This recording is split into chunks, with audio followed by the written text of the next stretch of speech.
Hindi club में फिर से आपका एक बार स्वागत है। ये वीडियो विशेष रूप से सीटेट से संबंधित है। ईवीएस ब्रह्मास्त्र का ये चौथा वीडियो है, बहुत इंपॉर्टेंट है क्योंकि यहाँ से प्रश्न निश्चित रूप से रहेंगे ही। अभी तक जितने भी एग्जाम है उसमें यही देखा गया है कि यहाँ से प्रश्न पूछे ही गए हैं।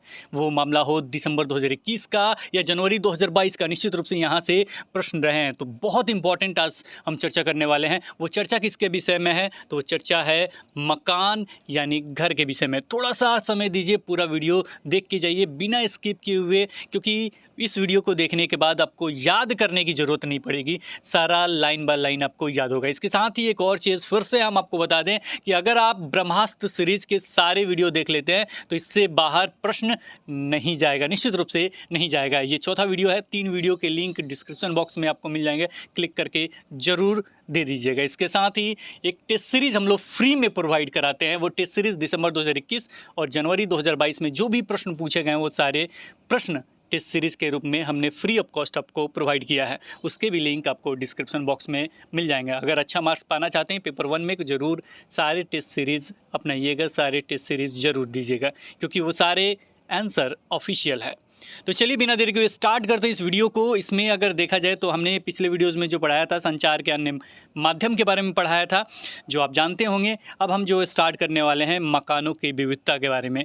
मकान की विविधता देखिए, पहला लाइन क्या लिखा गया? मकानों की विविधता। विविधता मीन्स क्या होता है? अलग अलग। तो मकानों की विविधता दिखाने के लिए कुछ जगह जैसे असम, राजस्थान, दिल्ली, पहाड़ी इलाके का उपयोग हुआ है। यानी जो मकान अलग अलग हैं उसको दिखाने के लिए कौन कौन से जगह का उपयोग, कौन कौन से इलाके का उपयोग किया गया है, तो वो है असम, राजस्थान, दिल्ली, पहाड़ी इलाके का उपयोग हुआ है। क्यों हुआ है, क्या इससे समझ में आता है, क्या कुछ होता है? तो इन जगहों का परिवेश समझने से बच्चे इन मकानों को समझ पाएंगे। क्या समझने से? परिवेश समझने से। ये दोनों जो क्वेश्चन है ये पेडागोजी सेक्शन में आ सकते हैं। यानी जो भी पेडागोजी, ईवीएस पेडागोजी में जो क्वेश्चन आते हैं, शिक्षा शास्त्र में जो प्रश्न आते हैं, वहाँ पे ये पूछे जा सकते हैं। तो इसको याद रखिएगा, इन जगहों का परिवेश समझने से बच्चे इन मकानों को समझ पाएंगे। अब चलिए मकान यानी घर के बारे में चर्चा करते हैं। इसमें देखा जाए तो पहला जो चर्चा है वो असम के बारे में है। किसके बारे में है? असम के बारे में। असम का एक गाँव है मोलन गाँव। याद कैसे होगा? मोलन गांव कैसे याद होगा? एक और नाम जो है वो कन्फ्यूज़न पैदा करेगा। वो नाम क्या है? तो नीचे में जब आप देखिएगा तो यहाँ पे मिल जाएगा मनाली।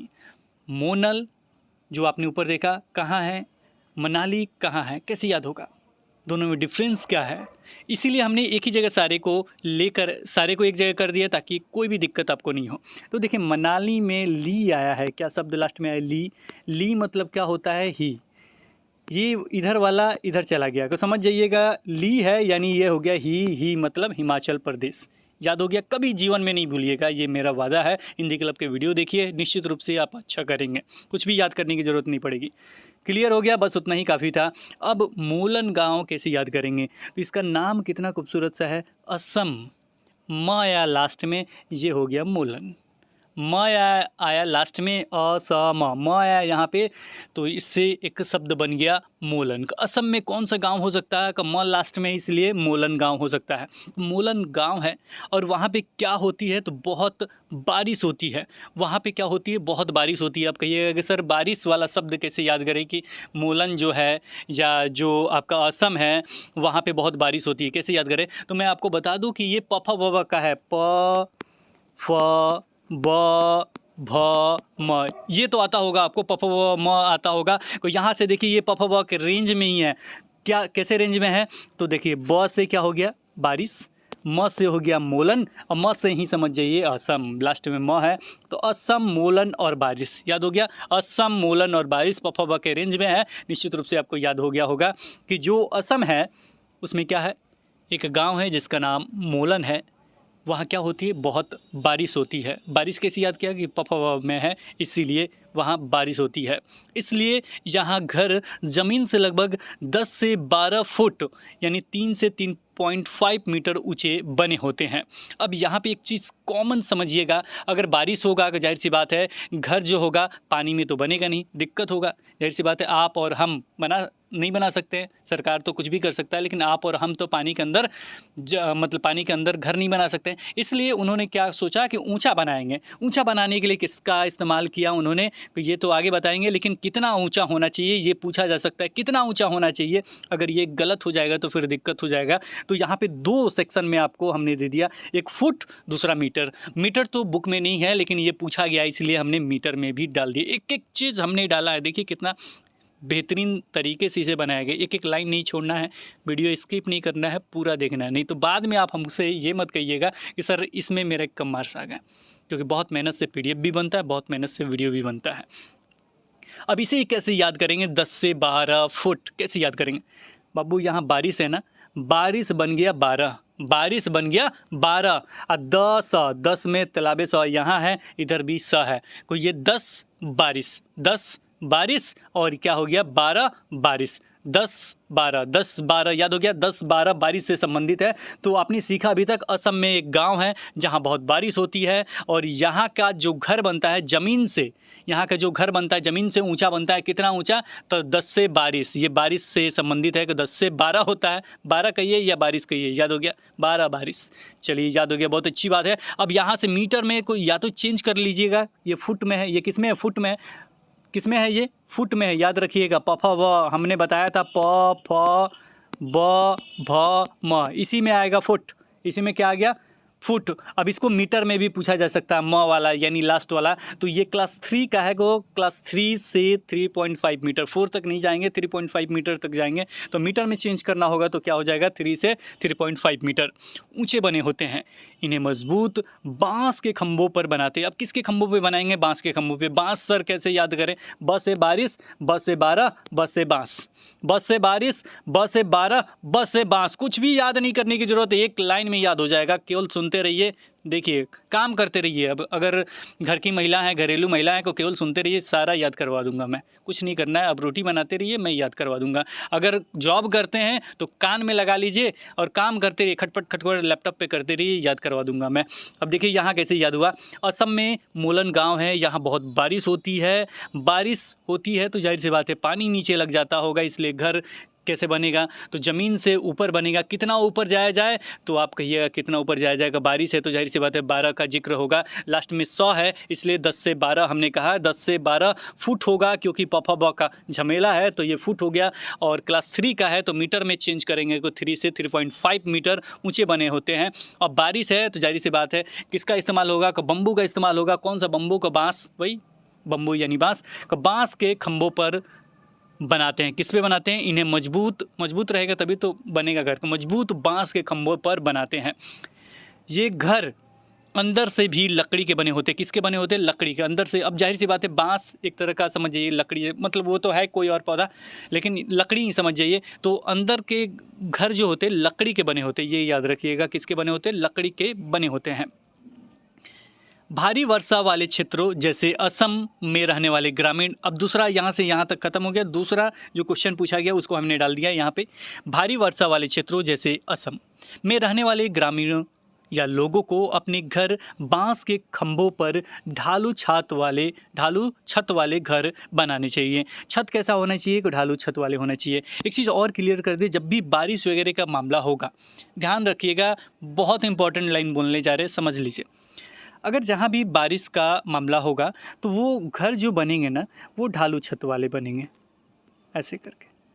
अब ढालू छत वाले क्यों बनेंगे, ऐसे ढालू करके क्यों बनेगा, क्योंकि जो भी पानी की बूंदें होंगी ना तो इस पर रुकेगा नहीं, वो गिर जाएगा, वो नीचे गिर जाएगा। समतल क्यों नहीं बनेगा, तो बाबू समतल जो आपका घर होता है ना, अगर बिहार में है तो समतल बनाते हैं, तो समतल बनेगा ना तो दिक्कत क्या होगा, दिक्कत ये होगा कि पानी यहाँ जम जाएगा। पानी क्या होगा, यहाँ जम जाएगा। लेकिन यही बात किया जाए अगर यहाँ लेह लद्दाख की बात किया जाए तो लेह लद्दाख में क्या होता है, लेह लद्दाख में वो समतल बनाते हैं क्योंकि बहुत ठंडा होता है, वहाँ पत्थर के घर बनते हैं, 2 मंजिले घर, इतना ठंडा होता है कि पत्थर के 2 मंजिले घर बनाए जाते हैं और उसके ऊपर समतल बनता है कि मान लीजिए कभी धूप आ गया तो कुछ सुखाना हो तो कहाँ सुखाएंगे, इसके लिए छत जो होता है उसका समतल होता है, बराबर होता है, ताकि वहाँ से कुछ सिखा के फिर अंदर कर सके। और नीचे नहीं रहते, ऊपर रहते। तो लद्दाख के बारे में बात करेंगे तो अलग बात करेंगे। फिलहाल ये हमने बता दिया कि बारिश जब भी होगा तो जाहिर सी बात है वहाँ से पानी गिराने के लिए क्या करेंगे, ढालू छत बनाएंगे।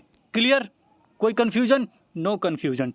कोई ढालू छत याद हो गया, ढालू छत वाले घर बनने चाहिए। हमारे देश में एक राज्य असम में परीक्षण करने पे पाया गया कि वहाँ के ग्रामीण क्षेत्रों के अधिकांश मकान मजबूत खंभों पर बने हैं। इनके लकड़ी के फर्श जमीन से लगभग, इनके लकड़ी के फर्श जो होता है लकड़ी का होता है, याद रखिएगा। घर जो बनते हैं बांस पे बनते हैं 10 से 12 मीटर, ठीक है, लेकिन जो फर्श होता है वो लकड़ी के बने होते हैं, लकड़ी। इनके लकड़ी के फर्श जमीन से लगभग 3 से 3.5 मीटर 10 से 12 फुट की ऊंचाई पर बने हैं। फर्श जो बना हुआ है जमीन से लगभग 3 से 3.5 मीटर यानी 10 से 12 फुट की ऊंचाई पर बने हैं। क्लियर हो गया यहाँ तक? बने हैं। ये प्रश्न पूछा गया है, ये जो प्रश्न है यहाँ पूछा गया इसलिए हमने डायरेक्ट डाला है ताकि आप कंफ्यूज नहीं होइएगा। मकानों की दीवारें भी लकड़ी की बनी है। मकानों की जो दीवारें हैं, फर्श एक बताया, फिर मकानों की जो दीवारें हैं वो भी लकड़ी की बनी है। यहाँ भारी वर्षा होने के कारण मकानों की छतें सामान्यतः ढालू होती हैं। क्या होती हैं? ढालू होती हैं। अब ढालू छत याद रखिए, ढालू छत आपको याद रखना है, बांस का खंबा याद रखना है, बारिश ज़्यादा होता है याद रखना है, और जो गांव है मोलन गांव उसे याद रखना है। बस इतना याद हो गया कि समझिए असम गायब हो जाएगा। असम में ये सारी चीज़ हो रहा है। चलिए आगे बढ़ते हैं। और दूसरा जो जगह है वो है मनाली। मनाली तो आप गए होंगे, नहीं गए हैं? मनाली बहुत सारे लोग जाते हैं। ये है कहाँ? तो ये हिमाचल प्रदेश में है। पूछा जा सकता है हिमाचल प्रदेश में निम्न में से कौन सा स्थान है, तो वहाँ पे ऑप्शन दे देगा एक मनाली। मनाली, ली मतलब हिमाचल, ये ल इधर से पहुँचा दीजिए तो हिमाचल हो जाएगा। कोई कन्फ्यूजन नहीं, याद हो जाना चाहिए, इतना काफ़ी है। तो हिमाचल प्रदेश, मनाली जो है वो क्या है? पहाड़ी इलाका है। मनाली जो है पहाड़ी, देखिए मनाली। अब ये कैसा इलाका है? पहाड़ी। ये कॉम्बिनेशन जो है देखिए ठीक से समझिएगा, पहाड़ी हिमाचल और ये ली, ठीक है, पहाड़ी मनाली हिमाचल, ठीक है, एक ही जैसे आपको शब्द मिल रहा है। याद रखिएगा ये पूछा गया है कैसा इलाका है मनाली जो है, या हिमाचल प्रदेश में कैसा इलाका है, इस तरह का पूछा गया है। तो मनाली जो है पहाड़ी इलाका है, याद रखिएगा, उसमें ली है तो इसमें भी री है। तो मनाली जो है पहाड़ी इलाका है। यहाँ बारिश भी बहुत होती है। जब ठंड अधिक होती है तो हमें धूप में बैठना अच्छा लगता है। जब ठंड अधिक होगा तो जाहिर सी बात है तो कहाँ बैठना अच्छा लगेगा? बहुत अधिक होती है तो कहाँ बैठना, मान लीजिए ठंड बहुत ज़्यादा है तो कैसा, कहाँ अच्छा लगेगा? धूप में। वही धूप में बैठना अच्छा लगता है। ये को नॉर्मल सा आप जानते भी होंगे। बर्फ़ भी पड़ती है और इसमें क्या होती है? बर्फ़ भी पड़ती है। अब बर्फ़ पड़ने के कारण ये जो मकान होते हैं पत्थर या लकड़ी के बने होते हैं। मकान जो होते हैं पत्थर या लकड़ी के बने होते हैं। जब भी बर्फ़ का चर्चा होगा तो जाहिर सी बात है वहाँ पे मकान जो बनेगा वो पत्थर के बनेंगे। जब भी बर्फ़ का चर्चा होगा वहाँ मकान जो होंगे किसके बनेंगे? पत्थर के बनेंगे, क्योंकि पत्थर जो है वो गल नहीं सकता, सारा चीज़ जम जाएगा। लेकिन पत्थर क्या होगा? पत्थर पत्थर ही रहेगा, ना गलेगा ना जमेगा ना कुछ और होगा। याद रखिएगा, बर्फ़ में क्या होगा ना, बर्फ़ कितना वो ठंडा पड़ जाए पत्थर पत्थर ही है। समझ में आया? तो यहाँ पे उतना ठंडा नहीं पड़ता, लेकिन याद रखिए इसलिए लकड़ी का भी इस्तेमाल होता है। उतना ठंडा नहीं पड़ता इसलिए लकड़ी का भी इस्तेमाल होता है। ये हिंट है, समझ लीजिए, पूरा अच्छे तरीके से समझ लीजिए। बर्फ़ पड़ता है इसलिए पत्थर भी इनके साथ होते हैं और लकड़ी भी इनके साथ होते हैं। ज़्यादा ठंडा नहीं पड़ता इसलिए लकड़ी भी इनके साथ होते हैं। क्लियर हो जाना चाहिए। मनाली जो है पहाड़ी इलाका है, बारिश बहुत होती है, ठंड भी अधिक होती है, को धूप में बैठना अच्छा लगता है, बर्फ़ पड़ती है, बर्फ़ के कारण पत्थर या लकड़ी के घर बनते हैं। चलिए आगे बढ़ते हैं और अगला जो पॉइंट है वो लेह यानी लद्दाख के बारे में है। तो लद्दाख में मकान जो होते हैं पत्थर के 2 मंजिले के बनाए जाते हैं, 2 मंजिलों के बनाए जाते हैं। आ गया बात समझ में। लेह लद्दाख में क्या होता है, ठंडा होता है, बर्फ़ होता है, तो जाहिर सी बात है वहाँ किसके घर बनेंगे। तो पत्थर ही एक ऐसा सामान है जो ना गलेगा, ना जमेगा, ना कुछ होगा। इसीलिए घर वहाँ जो बनते हैं, मकान जो बनते हैं, वो पत्थर के बने होते हैं, वो भी 2 मंजिलें बनाते हैं। अब 2 मंजिलें क्यों? क्योंकि पहले मंजिल पे आपके बर्फ़ वगैरह जमे रहते हैं ना, तो उन लोगों को अच्छा नहीं लगता है, बहुत ज़्यादा ठंडा लगता है। वो कहते हैं थोड़ा सा और ऊंचा पे चले जाते हैं कि बर्फ़ वगैरह टच नहीं होगा ऊपर वाले पे। इसलिए नीचे वाले मकान में सारा सामान वगैरह, चाहे जो भी जानवर वगैरह रख देते हैं, और ऊपर वाले मकान यानी 2 मंजिले मकान पे रहते हैं। इसीलिए इन्होंने लिखा है लेह लद्दाख में मकान पत्थर के 2 मंजिलों के बनाए जाते हैं। कितने मंजिल के बनाए जाते हैं? 2 मंजिल। कितने मंजिल के बनाए जाते हैं? 2 मंजिल।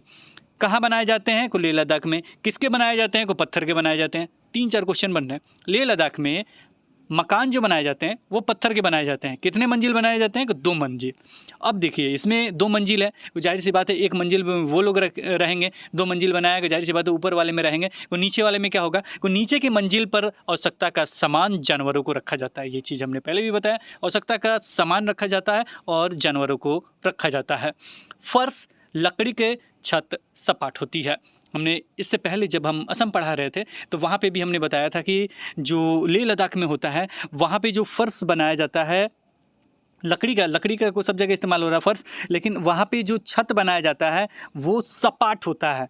वो क्या होता है? सपाट होता है, क्योंकि कोई चीज़ें वगैरह सुखाने वगैरह में मज़ा आता है, उनको सूख जाता है, सारी चीज़ होता है। वहाँ पे ढालू छतें नहीं बनती है, वहाँ पे क्या होता है? सपाट बनता है। नहीं को पता चलेगा ढालू छतें बनी है, इधर किनारे देख रहे हैं ऊपर से गिरा, सर करके गिरा सर पे, को पता चलेगा वहीं बर्फ़ में दिक्कत हो जाएगा। तो वहाँ पे सपाट क्या होती है? सपाट बनती हैं आपकी छत। ये पूछा जाएगा, सपाट छत कहाँ बनती है? बताइए कहाँ बनती है बाबू? सपाट छतें कहाँ बनती है? तो आप कहिएगा सर सपाट छतें जो हैं लेह लद्दाख में बनती है, बर्फ़ वाला कहाँ है? नहीं है। मैं पूछ दूं आपसे कि पत्थर के 2 मंजिले मकान कहाँ बनाए जाते हैं? लेह लद्दाख में बनाए जाते हैं। और नीचे वाले जो लेह लद्दाख में जो होता है, नीचे वाले मंजिल पर क्या क्या सामान रखे जाते हैं? इंसान रहता है, क्या होता है कि सामान रखे जाते हैं और जानवरों को रखा जाता है। बहुत अच्छा कर रहे हैं आप, बहुत बढ़िया। चलिए अब हम बात कर लेते हैं राजस्थान के बारे में। राजस्थान के बारे में हम आपको बता दें, सबसे इम्पॉर्टेंट लाइन आपको बता दें राजस्थान के बारे में को राजस्थान जो है वो एक तरह से समझिए रेगिस्तान। राजस्थान रेगिस्तान दोनों एक शब्द हैं, राजस्थान रेगिस्तान। को रेगिस्तान जब भी मूवी वगैरह में देखिएगा को रेगिस्तान कहाँ दिखाया जाता है? तो रेगिस्तान वहाँ दिखाया जाता है जहाँ बालू ही बालू है। रेगिस्तान मतलब क्या? बालू ही बालू हो, अब पानी आसपास कहीं नहीं। तो जहाँ रेगिस्तान आप देखेंगे वहाँ देखिएगा पानी आपको नहीं मिलता है और धूप बहुत तेज़ दिखाया जाता है। मूवी में आप देखिएगा ये सारी चीज़ दिखाई जाती है। रेगिस्तान जब भी चर्चा होगा तो धूप तेज़ दिखाया जाएगा, पूरा धूप दिखाया जाएगा, गर्मी दिखाया जाएगा और पानी नहीं दिखाया जाएगा, यानी बारिश वगैरह नहीं होती है। बस राजस्थान के बारे में यही है और इसी से संबंधित पूरा चीज़ कहानी है। जो अब इससे दूर कैसे किया जाता है पूरा पढ़ेंगे, लेकिन सुन लीजिए कहानी। इसे दूर कैसे किया जा सकता है? मान लीजिए पूरा गर्मी है और पानी बारिश वगैरह नहीं हो रही है, तो कैसे इसे दूर कर सकते हैं? तो इसके लिए किया जा सकता है, तो इसके लिए किया जा सकता है कि मिट्टी का घर बनाया जाता है। मिट्टी में क्या होता है ना, मोटा चद्दर वाला दीवार, चद्दर नहीं कहा जा सकता, मोटी दीवार कहा जा सकता है। मोटी दीवार वहाँ पे बनाया जाता है और अंदर में जो भी लोग होते हैं वो रहते हैं। इससे क्या होता है ना कि बाहर का जो भी गर्मी वाला ये है वो अंदर नहीं जा पाता है, क्योंकि मिट्टी के अंदर ना, या मान लीजिए किसी का भी घर बनाया है कि मिट्टी का उस पर लिपाई कर दिया जाता है, उससे सुंदरता भी बढ़ जाता है और दूसरा चीज़ जो भी गर्मी होता है ना वो अंदर नहीं आता है। तो ये मिट्टी बहुत रक्षा करता है इन लोगों की। तो मिट्टी का पहला चीज़ मिट्टी का घर बना होता है। दूसरा चीज़ क्या? वो मोटी परत होती है। तीसरा चीज़ क्या? इनका छत जो होता है ना वो कटीला जो होता है, कटीला वगैरह से छत उनका बनता है, कटीली झाड़ी वगैरह से इनका छत बनता है, कटीली झाड़ी वगैरह से छत बनता है। एक और चीज़, एक टाका का शब्द इस्तेमाल हुआ है राजस्थान में, और वो टाका क्या होता है, क्या करता है टाका? तो पानी का कमी है तो आंगन में ही टाका बना देते हैं। क्या करते हैं? आंगन में, बाहर बनाएंगे जाहिर सी बात, तो लोग लेके चले जाएंगे, तो आंगन में एक गड्ढा खोद देते हैं, उसी में सारा पानी वगैरह मतलब जमा वगैरह करते हैं। टाका का एक जगह और जिक्र है, एक क्वेश्चन में देखा था हमने, 29 दिसंबर 2021 को ये क्वेश्चन पूछा गया था कि छत पे भी पहले क्या होता था, छत पे भी पानी का मतलब ऊपर का जो आसमान का वर्षा का पानी है वो राजस्थान में इकट्ठा किया जाता था। तो ये सारी इंपॉर्टेंट लाइन है राजस्थान के बारे में, आप पढ़ लीजिए, समझ लीजिए, मज़ा आ जाएगा आपको। चलिए, राजस्थान में बज्जू गाँव और भावनगर है। राजस्थान में बज्जू एक गाँव है, राजस्थान में क्या है, देखिए यहाँ भी जा है, यहाँ भी जाएगा, याद नहीं करवाना, केवल देखना है आपको। को राजस्थान जो शब्द है इसमें ज है, यहाँ पे भी बज्जू में भी एक शब्द है। को पूछा जा सकता है बज्जू कहाँ है, तो आप बोल दीजिएगा बज्जू सर कहाँ है, बज्जू गांव आपका राजस्थान में, क्योंकि दोनों में सर क्या है, ज है। दूसरा जो शब्द है वो है भावनगर। कौन सा शब्द है, भावनगर। भावनगर याद रखिएगा, राजस्थान में दूसरा जो शब्द है वो कौन सा है, भावनगर के, याद रखिएगा इसे, भावनगर शहर है। को बज्जू गांव और भावनगर शहर है। भावनगर में याद करवा दूं कि याद कर लीजिएगा, कोई दिक्कत नहीं है, मेरे ख्याल से याद हो जाना चाहिए। बज्जू गांव ये पूछा नहीं किया है, इसलिए मैं उतना इस पे भाव नहीं दे रहा हूँ। याद रखिए राजस्थान पे उतना मैंने गाँव पे भाव नहीं दिया था। भाव नहीं दिया था, क्यों नहीं दिया था, कि भावनगर पूछा नहीं था। याद हो गया। एक ऑप्शन याद करने के 500 तरीके हैं। चलिए, राजस्थान को मैंने भाव नहीं दिया था, इसलिए इसमें आ गया भावनगर। और बज्जू, बज्जू क्यों है, क्योंकि राजस्थान में ज शब्द है। राजस्थान में बज्जू गांव और भावनगर शहर है। गांव में देखो तो चारों ओर रेत ही रेत दिखाई देती है। गांव में देखो तो चारों ओर रेत ही रेत दिखाई देती है। जब कभी रेत नहीं उड़ती तब कुछ घर दिख जाते हैं। गर्मियों में बावड़ी एक शब्द है, बावड़ी के बारे में आगे लिखा हमने को, गर्मियों में बावड़ी सूख जाती है। यहाँ कभी रेल से पानी आता है, या कभी क्या होता है, रेल से पानी आता है। भावनगर शहर में नल में रोज केवल आधे घंटे पानी आता है। इस शहर में कितना घंटे पानी आता है, रोज केवल आधे घंटे पानी आता है। यहाँ बारिश बहुत कम होती है और गर्मी खूब पड़ती है। अब राजस्थान में, अब डायरेक्ट राजस्थान से आ गया, ये पूछा नहीं गया था लेकिन किताब में था, तो ये हमने पढ़ा दिया। अब यहाँ से पढ़िए, राजस्थान में बारिश बहुत कम होती है, गर्मी खूब गर्मी पड़ती है। यहाँ लोग मिट्टी के घरों में रहते हैं, ये पूछा गया। यहाँ लोग मिट्टी के घरों में रहते हैं। घरों की दीवारी बहुत मोटी होती है। हमने बताया ना, उसका दीवार जो होता है बहुत मोटा होता है, ताकि गर्मी उसमें प्रवेश ना कर सके, इसलिए मोटा दीवार होता है। समझ में आ गया, याद भी हो गया। जो भी चीज़ें कह रहा हूँ मैं सीटेट के संदर्भ में कर रहा हूँ, क्योंकि आपके दिमाग में घुस जाए। गर्मी बहुत ज़्यादा, इसलिए मोटा दीवार हमने बनाया, और मिट्टी के घर बने होते हैं।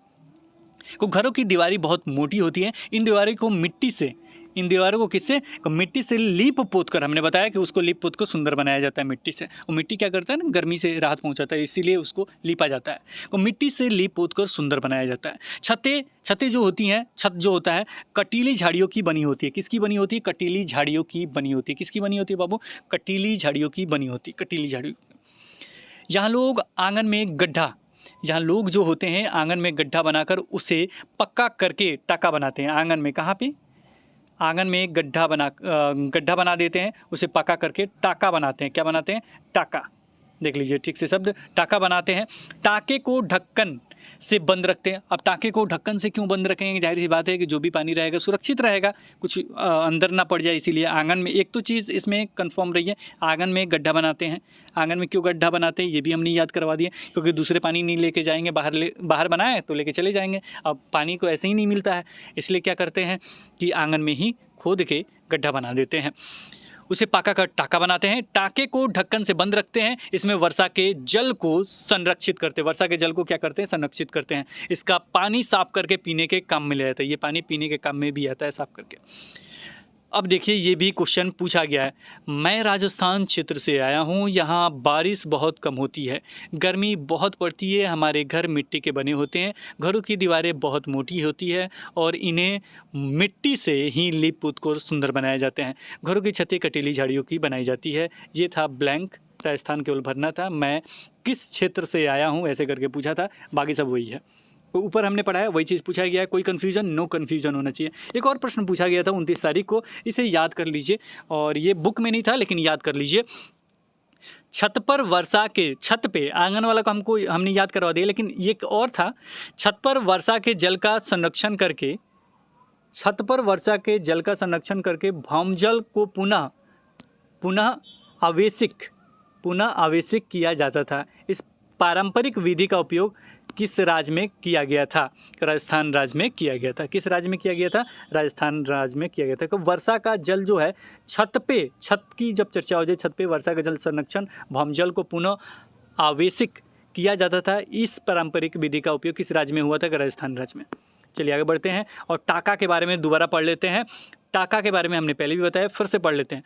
कुछ लोग बारिश का पानी इकट्ठा करते हैं, यह खास तरह से किया जाता है टाका बनाकर। आंगन में गड्ढा बनाकर उसे पक्का करके टाका बनाते हैं। टाँके को ढक्कन से बंद रखते हैं। टाँके के लिए घर की छत को कुछ ढलवा बना देते हैं। अब देखिए यहाँ घर के बारे में भी कुछ ढलवा लिखा गया, कुछ ढलवा बना देते हैं जिससे छत पर गिरा बारिश का पानी नाली के द्वारा नीचे टाँके में इकट्ठा हो सके। छत की नाली पर जाली लगा देते हैं। छत की नाली पे क्या लगाते हैं? जाली लगा देते हैं जिससे कूड़ा कचरा टाँके में ना जा सके। यह पानी साफ करके पीने के काम में लाया जाता है। तो ये कुछ टाँका के बारे में है। टाँका किससे संबंधित है? को राजस्थान में पानी संरक्षित करने से संबंधित है। ये भी इम्पॉर्टेंट है, पूछा नहीं गया, पूछा जा सकता है। अब चलिए क्वेश्चन जो मिलान करने वाला पूछा गया था, इस तरह का पूछा गया था। अब मिलान कर लीजिए, इतना पढ़ाया हमने तो मिलान कर लीजिए। मोलन गाँव कहाँ है बाबू? असम में है। क्या खास है इसमें? बांस के खंभों पर 3 से 4 मीटर ऊंचाई पर बने उठे हुए घर या मजबूत बांसों के बने ढालू छतें। क्यों ढालू छतें यहाँ बनाई जाती है? क्योंकि यहाँ बारिश बहुत ज़्यादा होती है और पानी नहीं रुके, इसलिए ढालू छतें बनाई जाती है। तो पहला आपका नंबर हुआ फिक्स, क्योंकि ये आपको याद है। दूसरा लद्दाख के बारे में हमने बताया है। तो लद्दाख के बारे में क्या बताया कि यहाँ जो बनेगा घर, जाहिर सी बात है बर्फ़ वगैरह होगा। को कौन सा चीज़ है ऐसा जो गलेगा नहीं? कौन सा ऐसा चीज़ है जो गलेगा नहीं, जमेगा नहीं? वो है पत्थर। पत्थर के घर बनेंगे यहाँ। तो मिट्टी और चूने से पुती। अब देखिए यहाँ पे कुछ शब्द भी नए मिल गए जो इसमें नहीं था, वो इसीलिए हमने इसको डाला है। मिट्टी और चूने से पुती पत्थर की दीवारें। आए ना वो लाइन? कुछ चीज़ें ये जोड़ भी देते हैं, उसको भी हमने लिख दिया कि अगली बार पूछेंगे ना, इधर उधर नहीं जाएगा।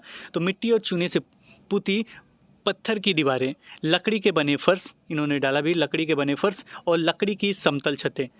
सपाट छतें यानी समतल यानी बराबर। तो याद रखिएगा, फर्श, लकड़ी के बने फर्श और लकड़ी की समतल छतें, पत्थर या, ये यहाँ तक एक कंप्लीट हो गया है। एक क्वेश्चन में इतना था, दूसरे क्वेश्चन में ऐसा था। पत्थर के बने फर्श या छतें लकड़ी की बनी, पत्थर के बने फर्श या छतें लकड़ी की बनी। तो इस तरह के ऑप्शन दिए जा सकते हैं, तो समझ के रखिएगा, ठीक है। लकड़ी की छतें कहाँ होती हैं और समतल छतें कहाँ होती है? लद्दाख में होती है। मनाली में हिमाचल प्रदेश के नाम, मनाली जो है हिमाचल प्रदेश में है। यहाँ पे जो होगा कि पत्थर और लकड़ी दोनों का इस्तेमाल होगा, क्योंकि बर्फ़ तो होता है लेकिन उतना ठंडा नहीं होता, इसलिए लकड़ी का भी इस्तेमाल होता है। तो पत्थर या लकड़ी के ढालू छतें वाले, पत्थर या लकड़ी के बने ढालू छतें। तो 2 तरह के प्रश्न इसमें पूछे गए थे, दोनों हमने डाल दिया है। पत्थर या लकड़ी के बने ढालू छतें। ढालू छतें कहाँ कहाँ मिला? यहाँ मिला। और कहाँ मिला? यहाँ मिला। इसके आगे इसमें भी राजस्थान में एक जगह चर्चा है थोड़ा सा ढालू छतें के बारे में, उसे भी याद रखिएगा। एक ही में सपाट छतें कहाँ है? लद्दाख में है, याद रखिएगा। तो मनाली हिमाचल प्रदेश, पत्थर अथवा लकड़ी से बने ढालू छतों वाले, यानी दूसरा जो क्वेश्चन था, पत्थर या लकड़ी के बने ढालू छतें।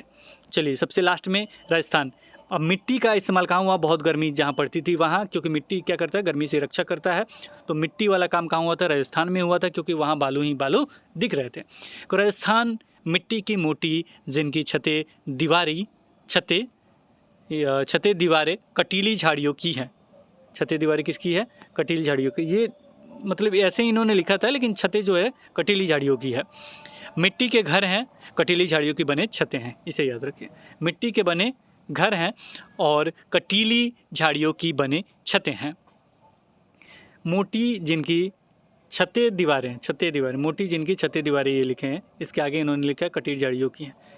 तो थोड़ा सा ये उल्टा सा लिख दिया गया होगा, चाहे क्वेश्चन ही इस तरह का आया होगा, लेकिन याद रखिएगा ये लास्ट वाला लाइन। मिट्टी के घर होते हैं और जो दीवारें होती है वो मोटी होती हैं और कटीली झाड़ियों की बने छतें होती हैं। बस इतना काफ़ी है। अब सबके बारे में थोड़ा थोड़ा दोबारा है, एक बार और एक नज़र देख लीजिए। मनाली हिमाचल प्रदेश, मनाली एक पहाड़ी इलाका है, इंपॉर्टेंट है, याद रखिएगा। जहाँ भारी वर्षा होती है और बर्फ़बारी भी होती है। मकान पत्थर या लकड़ी के बने होते हैं जिनकी छतें तिरछी होती है। राजस्थान के बारे में, राजस्थान में वर्षा बहुत कम होती है। यहाँ मिट्टी के घर बने होते हैं, घरों की दीवारें काफ़ी मोटी होती हैं। इन दीवारों पर मिट्टी का प्लास्टर किया जाता है। छतें कटीली झाड़ियों से बनी होती है। असम में भारी बारिश होती है। मकान ज़मीन से लगभग 10 से 12 फीट, 3 से 3.5 मीटर ऊपर बनाए जाते हैं। इसे बारिश के दौरान घर में बाढ़ आने से बचा जा सकता है। इन्हें मजबूत बांसों के खंभों पर बनाया जाता है। बांस के खंभों पर बने ढालू छतें वाले घर होते हैं। गांव के भीतरी भाग भी लकड़ी के बने होते हैं, घरों के भीतरी भाग भी लकड़ी के बने होते हैं। अब लद्दाख के बारे में एक और इसमें कश्मीर भी हमने जोड़ दिया है, जो आगे पढ़ना है हम लोग को, यहाँ पे कश्मीर भी पढ़ लीजिए। लेह में घरों 2 मंजिल हैं, भूतल में खिड़कियां नहीं होती हैं। भूतल जानवरों के लिए आवश्यक चीज़ों के भंडारण के लिए होता है। विभिन्न मंजिलों तक पहुंचने के लिए लकड़ी की सीढ़ियों का उपयोग किया जाता है। छत उनके घर का सबसे आम हिस्सा होती है। गर्मी के मौसम में लोग कई फलों और सब्जियों को छत पर सुखाते हैं और सर्दियों के लिए स्टोर करते हैं। घर पत्थरों से बने होते हैं, जिन्हें एक के ऊपर एक रखा जाता है। इन घरों की दीवारें मिट्टी और चूने की मोटी परत से ढकी होती है। घर अंदर से एक शेड जैसा लग रहा था, जिसे ढेर सारी घास रखी होती है। एक सपाट मजबूत छत बनाने के लिए मोटे पेड़ के तने का उपयोग किया जाता है। अब हम बात कर लेते हैं थोड़ा सा कश्मीर के बारे में। मकान पत्थर को काटकर बनाए जाते हैं। मकान जो होता है पत्थर को काटकर बनाए जाते हैं और एक के ऊपर एक रखकर मिट्टी से ढके होते हैं। याद रखिएगा कश्मीर के बारे में, कश्मीर में जो होता है मकान पत्थर के काटकर बनाए जाते हैं और एक के ऊपर एक रखकर मिट्टी से ढके होते हैं। कुछ पुराने घरों में विशेष प्रकार की खिड़की होती है जो दीवारों से निकलती है, इसे डब कहते हैं। इसे क्या कहते हैं? डब कहते हैं। ये क्लास 5 में लास्ट में पढ़ना है, लेकिन यहाँ पे हमने थोड़ा सा डाल दिया है। श्रीनगर में डोंगा हाउस बोट को डल झील झेलम नदी में देखा जा सकता है। अंदर से यह बिल्कुल अलग अलग कमरे वाले घर जैसा है। चलिए आगे बढ़ते हैं। अगला जो है वो जम्मू कश्मीर के खाने से संबंधित है और जम्मू कश्मीर को खाने से संबंधित वहाँ पे भी अब हमने डाल दिया है, क्योंकि यहाँ था तो इम्पोर्टेंट लगा तो यहाँ पढ़ाया ही जाएगा, लेकिन हमने ऊपर भी डाल दिया है जहाँ खाने पे चर्चा हो रहा था, लेकिन वीडियो में नहीं है, इसलिए हम यहाँ पे आपको बता देते हैं। अब इसे याद कैसे करेंगे ये भी ज़रूरी है। जम्मू कश्मीर में इलायची और बादाम, जम्मू कश्मीर 2 शब्द हैं, इसलिए यहाँ इलायची और बादाम मिला है। जम्मू 3 जमामू, जम्मू है। इसी तरह बादाम क्या है? 3 अक्षर का है, बादाम। कश्मीर 4 अक्षर का है, इसीलिए इलायची 4 अक्षर का है। तो याद रखिएगा, कुछ करना नहीं है। जम्मू कश्मीर इलायची और बादाम, क्योंकि ये 3 4 है, ये भी कॉम्बिनेशन 4 और 3 का है। इलायची और बादाम डाली हुई चाय पी जाती है। क से कश्मीर, क से कहवा, जिसे कहवा कहते हैं। जिसे क्या कहते हैं? कहवा कहते हैं। तो जम्मू कश्मीर में कहवा मतलब पिया जाता है। कहवा क्या होता है कि इलायची और बादाम में डाली हुई चाय, इलायची और बादाम में डाली हुई चाय को, ये कहवा किससे संबंधित है? तो वो जम्मू कश्मीर से संबंधित है। यहाँ डल झील, हाउस बोट, शिकारे, चार मीनारी, चार चिनारी और बर्फ़ के घर को किस नाम से जाना जाता है? को बर्फ़ के घर को इग्लू के नाम से जाना जाता है। ये भी याद रखिए, बर्फ़ के घर को किस नाम से जाना जाता है? तो इग्लू के नाम से जाना जाता है। कंप्लीट जम्मू कश्मीर। अब आगे बढ़ते हैं। कौन क्या खाता है? कौन क्या खाता है? लाइन से खींचकर मिलाना है, बहुत आसान है। चलिए याद करवा देते हैं। चिड़िया क्या खाती है? तो चींटी, और यहाँ रोटी फल सब्जी, और तीसरा मच्छर कीड़े मकोड़े। छिपकली, तो छिपकली खाती है आपका चींटी, मच्छर कीड़े मकोड़े चूहा, तो चूहा रोटी खाता है। मनुष्य तो रोटी फल सब्जी खाता है और रोटी खाता है। चलिए बकरी रोटी खाती है और रोटी फल सब्जी खाती है। बकरी घास फूस भी खाती है।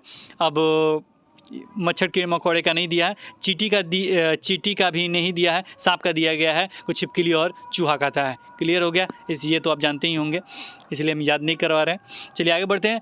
पक्षियों का प्याऊँ, पक्षियों का प्याऊँ थोड़ा सा दिया हुआ था, सुन लीजिए। चौड़े मुंह के बर्तन में पानी डालकर उसे किसी पेड़ की शाखा पर या घर के ऊपर किसी खूंटी पर टांगे हुए को पक्षियों का प्याऊँ कहते हैं। चौड़े मुंह के बर्तन में पानी डालकर उसे किसी पेड़ की शाखा पर या घर के बाहर किसी खूंटी पर टांगे हुए को पक्षियों का प्याऊँ कहते हैं। उसमें क्या होता है? चौड़ा मुंह होता है बर्तन का, उसमें पक्षी आके पानी पीते हैं, उसी को पक्षियों का प्याऊँ कहते हैं। ये कहाँ होता है? कि किसी पेड़ पे टांग दीजिए या घर के बाहर टांग दीजिए खूंटी पर। चलिए आगे चलते हैं। तो एक बहुत अच्छा स्टोरी भी था, उसके बारे में, स्टोरी के बारे में नहीं कहेंगे। उसका एक मेन निचोड़ आता था कि वो कीड़ों को मार दिया था, तो वहाँ पे क्या हुआ था ना, फल उसके कम हो गए थे। उसी पे ये बात लिखा गया। बाग में पक्षी होते हैं तो कीड़ों को खा लेते हैं, जिसके कारण फल खराब नहीं होते और फल की मात्रा अधिक होती है। तो पक्षी को, सॉरी कीड़ों का हमने कह दिया, पक्षी को उन्होंने मार दिया था, वो सारे फल सड़ गए थे, खराब हो गया था। तो वहाँ पे पक्षी को मार के भगा दिया गया था, तो वहाँ पक्षी कोई नहीं आया था, को कीड़े क्या हो गए, खा गए सारे चीज़, फल वगैरह कम निकला था उस साल। बहुत अच्छा स्टोरी है, पढ़ना चाहिए एनसीईआरटी बुक में। तो बाग में पक्षी होते हैं तो कीड़ों को खा लेते हैं, जिसके कारण फल खराब नहीं होते और फल की मात्रा अधिक होती है। अब चलिए एक खेल भी है, बोलो भाई कितने। खेल कैसा है, तो बोलो भाई कितने खेल है। अब देखिए इसमें क्या है, एक बच्ची गोले के बीच खड़े होकर कोई ताल बजाए, जब तक ताल बजता रहे तब तक सब गोले में भागते रहो। ताल बजाने वाली बच्ची अचानक ताल रोककर कोई भी छोटी संख्या जैसे 5, 4, 2 जोर से पुकारे। ताल रुकने पर जितनी संख्या पुकारी गई हो उतनी संख्या की टोलियों में बढ़ जाते, उतनी संख्या को टोलियों में क्या होते हैं, बढ़ जाते हैं। जो बच्चे किसी भी गुट में नहीं जुड़ पाते वो खेल से बाहर हो जाते हैं। यही बोलो भाई कितने हैं, वही गेम है ये। ताल बजाने और संख्या पुकारने का काम कोई भी कर सकता है। बच्चों की संख्या के अनुसार पुकारी जाने वाली संख्या कम या ज़्यादा की जा सकती है। अब अगला जो पढ़ना है वो नक्शा के बारे में पढ़ना है। नक्शा पढ़ा दें। नक्शा कल पढ़ेंगे, वैसे ये लाइन पढ़ लीजिए। नक्शा चित्र का छोटा रूप है, इसमें जगहों के चित्र के स्थान पर निशान बने हैं, ऐसे चित्र को नक्शा कहते हैं। ये नक्शा कल पढ़ेंगे। कैसा लगा वीडियो कमेंट सेक्शन में जरूर बताइएगा, और तेज़ी से करने की कोशिश कर रहे हैं। अभी 15 पेज पढ़े हैं, अभी बहुत सारा पढ़ना है, तो इसलिए इतना जितना हमने पढ़ा है, देखिए सबसे ज़रूरी है कि जो चीज़ पढ़ा है जब वो याद हो जाए। इसीलिए 2-3 चीज़ों को हमने रिपीट बाय रिपीट लिखा है कि वो चीज़ आएगा, उसको हमने 2-3 बार लिखा है ताकि वो दिमाग में फिट बैठ जाए, बाहर नहीं जाए। चलिए इस वीडियो में इतना ही, फिर मिलेंगे एक नए वीडियो के साथ। तब तक प्लीज़ ज़रूर सब्सक्राइब कर लीजिएगा हिंदी क्लब को, ज़रूर सारे वीडियोज़ को देखिएगा, क्योंकि बहुत मेहनत से कोई वीडियो बनाता है और बनाया जाता है। तो ओके, बाय बाय।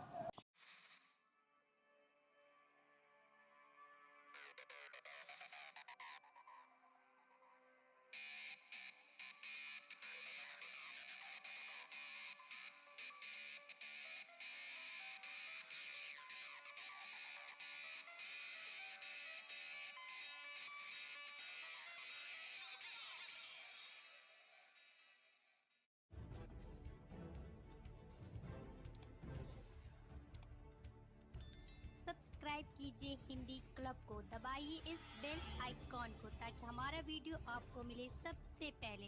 शेयर करें अपने दोस्तों के साथ ताकि वो भी इसका लाभ उठा सके। ये सब बिल्कुल फ्री है।